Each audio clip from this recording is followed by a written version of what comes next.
Hey everybody, this is Willie Rambles, and just coming on here to make a quick video. Some of you probably saw my appearance on David L. Gray's morning show on YouTube last Friday, and it was all about my conversion from Protestantism to Catholicism to traditional Catholicism back to faithful Catholic.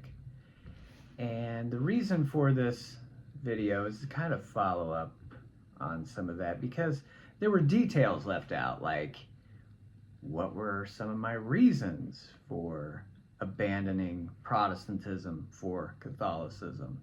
And I left those out because David's a former Protestant. His audience are also, many of them are converts, and they're familiar with these arguments and the reasoning for conversion.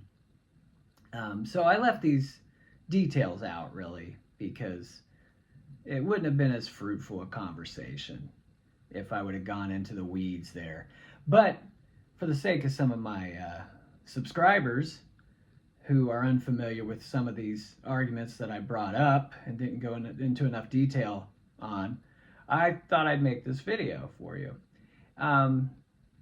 When I was a Protestant, I discovered a video at the Fairfield County Library. It was a video called The Da Vinci Hoax, based on the book by Carl Olson of the same name, The Da Vinci Hoax. And it was debunking the Da Vinci Code books that Dan Brown come up with. Dan Brown made a lot of stuff up. He would put in his book fact, fiction, and a lot of the things he said were fact were also fiction, as it turns out. But what I noticed when watching this is that Carl Olson's a Catholic. I'm like, as a Protestant, I'm going, wait, how's that possible that you know this much about church history and you are still Catholic?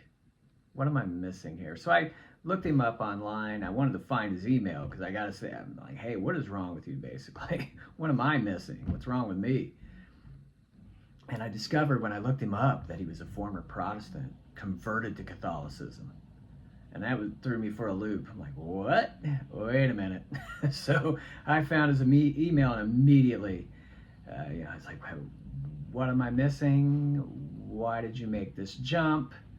And then I asked him some questions, a whole bunch of questions, and he got back to me within a couple of days and was very nice, very gracious in his reply. He wasn't condescending, as he very well could have been, because of some of the questions were just so low level and just easy to find out on your own. But not enough people do bother to look into some of these issues. Like, for instance, I talked about the call no man father argument that many Protestants, including myself, would lob at the Catholics. Like, Jesus says in Matthew 23, verse 9, call no man father, call no man rabbi. And of course, he was using hyperbole. He also said, if your right eye offends you, pluck it out. Okay? He didn't mean that you should really tear your eye out. He was using hyperbole. It's the kind of way you engaged with the Jews back in that day. So hyperbole was common. So they knew exactly what he meant. They knew he didn't mean, oh, we can't just, a kid can't call her dad father. Of course, that's absurd. And St. Paul refers to himself as spiritual father in 1 Corinthians 4, like verse 15. So, of course, St. Paul wasn't disobeying the command of Jesus. He understood what Jesus meant. It was hyperbole. It was basically telling the Jews, you're putting too much importance on these titles. You're putting more importance on these titles than actually the service, being in the service of God. All right, basically that's what it is. It wasn't that you can't call a priest father. That's That's absurd, any more than a little girl can't call her dad father.